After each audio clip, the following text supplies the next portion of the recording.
Saudações pessoal, beleza? Esse é um tipo de vídeo que tenho certeza que vai gerar muita polêmica. Afinal, como é o dia do Natal dentro da prisão? Quais são os sentimentos? Como é a rotina? Como funciona esse dia festivo e muito angustiante para quem está cumprindo pena? E no final desse vídeo eu vou falar também sobre a saidinha temporária, alguns pontos que tem que ser esclarecidos aqui para você. Gostou do tema de hoje? Então eu peço para você, por gentileza, já coloque o dedo no like. Vamos colocar uma meta aqui? 5.000 likes para esse vídeo. Demorou? O papo reto está no ar. Ô mulher, vai começar aquele rapaz lá que defende os bandidos lá. Vai começar agora, vai começar.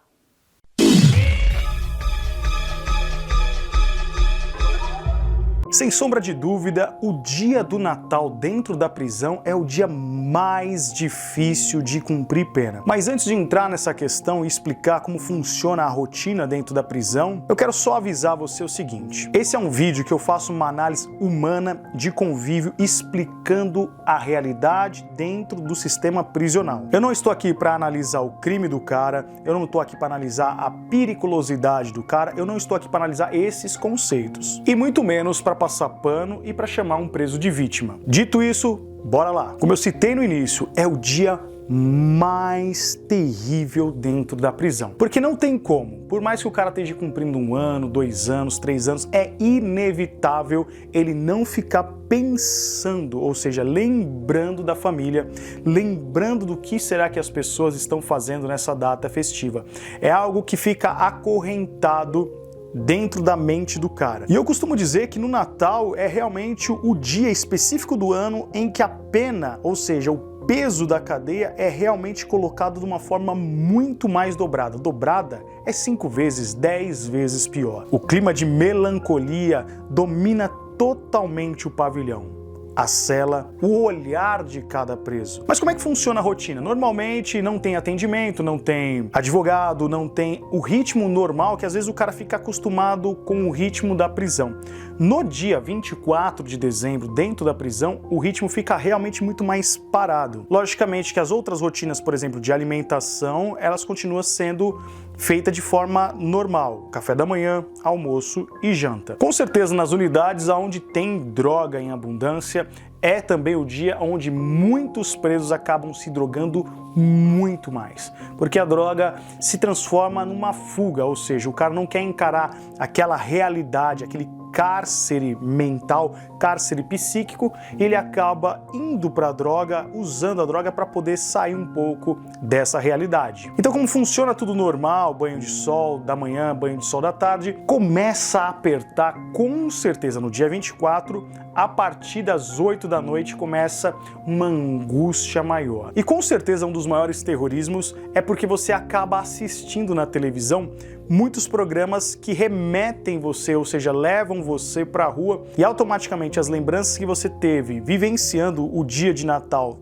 com a sua família fica latente na sua mente. Sendo assim, a televisão dentro da prisão acaba se transformando naquele momento em um combustível de angústia, porque você fica vendo, por exemplo, as novelas ficam passando celebrações de Natal. Depois passa um filme que tem um tema relacionado ao Natal. E conforme as horas vão passando, vai ficando mais angustiante, 9, 10 horas da noite, e aí você começa a perceber que a angústia toma totalmente o seu dia. Eu tô falando aqui do dia 24 e daqui a pouco eu vou falar sobre o dia 25, que é o dia especificamente do Natal. E muitas pessoas devem me perguntar assim, tudo bem, Arquimedes, e depois da meia-noite, como é que funciona? Existe uma ceia? Como é que é? Tem uma alimentação especial? Bom, vou ser bem sincero aqui, nas unidades onde eu passei, eles entregavam um mini panetone, bem pequenininho assim, cabia na palma da mão. A alimentação era normal, não tinha nada de regalia, né, vamos dizer assim, no almoço e na janta. Muitos presos, para não ficarem presos a essa noite do Natal, para acabar tentando fugir também, dormiam mais cedo. Tinha muitos companheiros que acabavam dormindo 9 horas, 10 horas da noite, algumas 11, e assim, a cadeia começava depois das 10 horas a acalmar. Ou seja, os presos começavam a dormir, dormiam mais cedo porque não queriam estar naquela vivência psicológica, lembrando da hora, ou seja, meia-noite, que normalmente é o horário da ceia, em famílias normais. É claro que existiam algumas exceções de alguns presos que ficavam assistindo o filme, ficavam até um pouco mais tarde acordado, mas esses eram exceções dentro da cela. Explicado sobre o dia 24, vamos falar agora do dia posterior, dia 25 de dezembro. A melancolia não muda praticamente nada e praticamente a rotina também continua sendo igual. Uma tristeza muito grande no pátio, você percebe naturalmente, principalmente na feição dos primários, aquele que está passando a primeira vez dentro da prisão e principalmente o primeiro Natal preso, é muito latente o olhar de tristeza e você sente totalmente o peso da cadeia naquele momento. Naquele instante, com certeza, o arrependimento é algo que bate de forma muito pesada. E vale ressaltar aqui que quando tem visita dentro das unidades prisionais, é difícil bater justamente no dia 24, por exemplo, nos finais de semana, mas quando é uma visita, por exemplo, especial, que celebra o Natal, em algumas unidades prisionais, tenta se enfeitar um pouco, os presos tentam preparar algum presente para entregar para o filho, para entregar para uma mãe. Então existe um cuidado todo especial, principalmente nos dias festivos de Natal dentro da prisão, quando é dia de visita. Mas logicamente, como tudo dentro da prisão, existe também um drama muito grande no dia de visita para aqueles que nós chamávamos de sem terra, os peregrinos, ou seja, presos que não tinham família, presos que não tinham ninguém para visitar e com certeza essa era uma das partes mais tristes de se observar.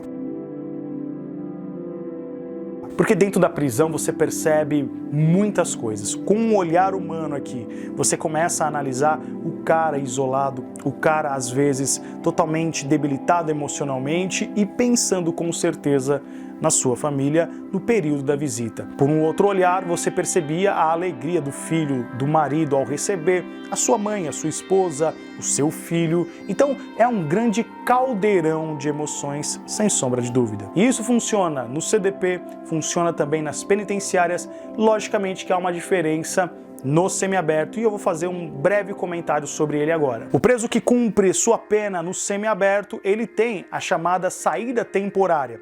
Essa saída temporária permite que ele, nessa data festiva, possa ir para sua casa. E aqui é um ponto que gera muitas discussões, aqui é um ponto que gera muita discórdia, principalmente na sociedade. Ó, abriram a porta do inferno agora, hein? Agora esses vagabundos têm que sofrer tudo na cadeia. Quem mandou roubar, matar e traficar, fazer as coisas erradas. Se não quisesse ir pra cadeia, é só não fazer coisa errada.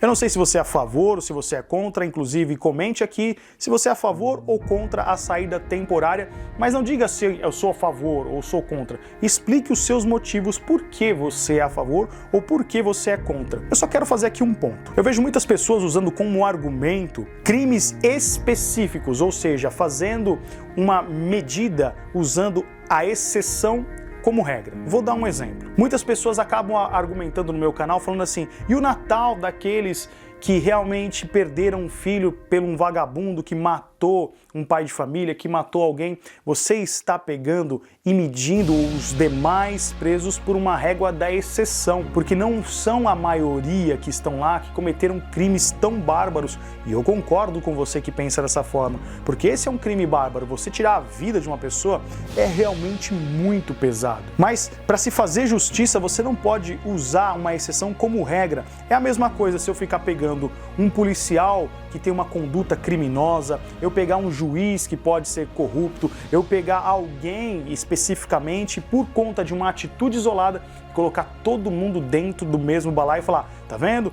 É tudo igual. Nós temos que separar exceção de regra. Então a regra para o semiaberto funciona assim, o cara sai para o semiaberto na saidinha temporária, ele não é idiota de querer perder o benefício dele, porque muitas vezes ele já passou um período muito grande no fechado e falta pouca pena para ele cumprir no semiaberto, e se ele ficar foragido, ou seja, não retornar para o semiaberto, não tem vantagem nenhuma. Muito pelo contrário, ficar foragido é ficar preso pela consciência e não tem coisa pior. Então a grande maioria que sai nas saídas temporárias, nessas saidinhas, pode ter certeza, mais de 90% volta para cumprir o resto da sua pena. As pessoas, a sociedade, a mídia acaba medindo pela exceção. Claro que vai ter alguns que vão fugir, claro que tem alguns que não vão retornar, mas são exceções. busque números, busque realmente fontes e se questione sempre sobre essas informações que muitas vezes vêm distorcida. Mas também existe um outro lado dentro do semiaberto, que são daqueles presos que muitas vezes não podem sair nessa saída temporária, ou por conta de não ter cumprido ainda um período que a unidade, no caso o semiaberto, pediu para que ele permanecesse, ou seja, às vezes o cara chega lá hoje, por exemplo, ele tem que ficar 30 dias, e no meio desses 30 dias que ele tem que pagar, que é uma gíria usada dentro da prisão, ele tem que pagar para depois ele ter a saída temporária, cai justamente na saída, ou seja, no Natal, então ele não sai. Acontecem também situações de caras que, por exemplo, cumpriram uma falta ou estão ali cumprindo uma falta e perde a próxima saída, perde o benefício dessa saída temporária. No meu entendimento, eu acredito que a saída temporária ela é muito importante, porque o cara veio escalando e trouxe para dentro de si o merecimento de ter a saída temporária. O cara saiu do CDP, foi para uma penitenciária e agora pode aproveitar todo o cumprimento que foi através de bom comportamento e agora sim ele pode ser coroado, ou seja, premiado pelo Estado para ter essa saída temporária e começar o seu processo de reintegração social. Então, a saída temporária nada mais é do que uma reintegração. Estamos preparando novamente esse sujeito para voltar para a sociedade. Mas esse cara só sabe defender vagabundo, mas é impressionante, ele só defende vagabundo, esse cara. É claro que esse é um tema muito espinhoso, é um tema que ainda divide muito a nossa sociedade, mas nós temos que estar aqui, principalmente dentro desse canal, aberto para ouvir outros pontos e ouvir também o contraditório. E para encerrar esse vídeo, é muito importante também dizer o seguinte: não é fácil para quem está preso, não é fácil para a família. E eu quero falar com você, hater, você que muitas vezes vem aqui só para me criticar. O cara que cometeu um crime, ele tá dentro da prisão já pagando a sua pena. Mas você não pode esticar, estender essa pena para uma mãe, para um filho, para uma esposa que não tem nada a ver com a infração que o cara cometeu. A data de Natal simboliza praticamente o nascimento de Jesus, apesar de não ser comprovado ainda que dia 25 de dezembro foi a data que Jesus nasceu, mas aí já é tema para a gente discutir teologicamente, mas nós usamos o dia 25 de dezembro como o nascimento do Salvador, o nascimento do Messias. Para você que acredita, para você que tem fé cristã, para você que tem essa fé latente dentro de você, Jesus veio para a Terra para realmente proteger os excluídos, dar uma oportunidade para aqueles que eram infratores da sua época. Jesus de Nazaré abraçava leprosos, perdoou o primeiro criminoso dito e contado na Bíblia Sagrada. Ele andava sempre com os piores da sociedade. Sendo assim, nessa data de Natal,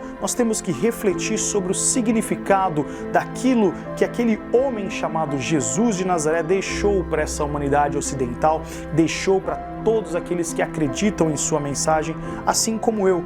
Eu acredito muito em Jesus Cristo e entendo que os ensinos dele é muito importante. E esses ensinos não tem nada a ver com os ensinos que está dividido em vários polos dentro da religião. Cada religião tem seu dogma, cada religião tem a sua forma de ensinar, mas eu acredito no ensino genuíno de um Jesus que deixou uma mensagem de amor, de esperança, de perdão para mim e para você. Todos os presos podem ser corrigidos? De forma alguma. Até o próprio Jesus disse que é lícito que nasça o joio junto do trigo, ou seja, sempre haverá uma pessoa que pode ser resgatada e uma que não será resgatada.